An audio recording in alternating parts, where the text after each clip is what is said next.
along with my pale skin, blue eyes and mid-brown hair, such a contrast to Chloe's dark beauty. Father unknown, my birth certificate said.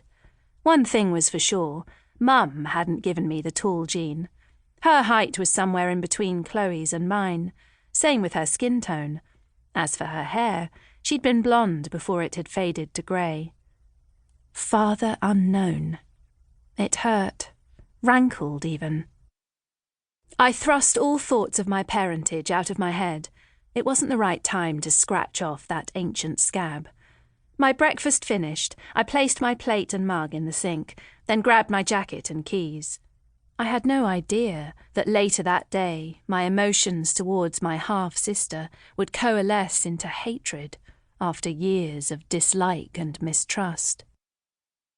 Within 10 minutes, I was letting myself into my childhood home in the St. George area of Bristol. Not hearing any sounds, I called up the stairs. "Mum, it's me, Megan." Her bedroom door opened, the creak reassuring me.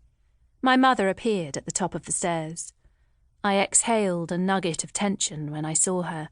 She'd made the effort to get dressed, always a good sign, and her black trousers and cerise top looked good, classy even. Her hair was brushed, her skin less pale than normal. She was having a good day then. "I thought you might come over," she said as she made her way downstairs. Our eyes locked, hers filled with awareness of the date. No words were needed, not then. Instead, my mother walked into the kitchen, filled the kettle, and busied herself with mugs and spoons, her back towards me. I ached for a hug, the press of her arms around me, despite experience telling me it was unlikely. Oh, she loved me, in a muted kind of way.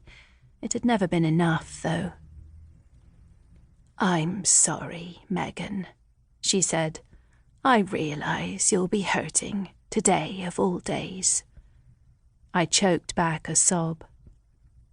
"I miss my beautiful granddaughter," Mum continued. "I think of her every day." A tear escaped my eye and slid down my cheek. I was transported 10 years into the past. My child's pale, lifeless body, an unspeakable horror. In contrast, I recalled when she was alive, the soft grasp of tiny fingers against my own, her wisps of dark hair, scented with baby shampoo and curling around ears as delicate as petals. Her precious body, cradled in my arms. Back then, I'd smile to myself, allowing my mind to roam through various scenarios. My daughter as a toddler, a teenager, a young woman. Would she take after me, awkward around strangers, gawky and lacking in confidence? Or would she be like Chloe, all sass, brass and sarcasm? Perhaps Alicia would have resembled her father. He'd never known about his daughter's birth. Or her death, 9 weeks later. Back then, I didn't think I'd ever recover from my loss. 10 years later, I knew I never had. Or would. From what my mother had said afterwards, she'd also feared for me. For once, Tilly Copeland, on a break between episodes of depression, had been the stronger one mentally. Alicia had been born when Mum had been more stable, and she'd adored my baby instantly. God knows I needed all the support my mother had to give, what with being 19 and a single parent. Mum rose to the challenge, attending antenatal classes with me, being there at the birth and doing everything possible to help afterwards.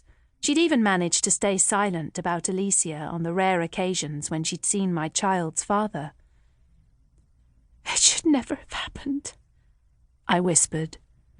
My mother turned to face me. "Alicia's death was a tragic accident." "Do you think that makes it any better? It doesn't." Mum must realise that. But what was she supposed to say to someone who had birthed and lost a child within 9 weeks? Nothing would ever heal my wounds, the wonder being that I hadn't buckled under the strain, gone the way of my mother. "I know these things happen," I continued.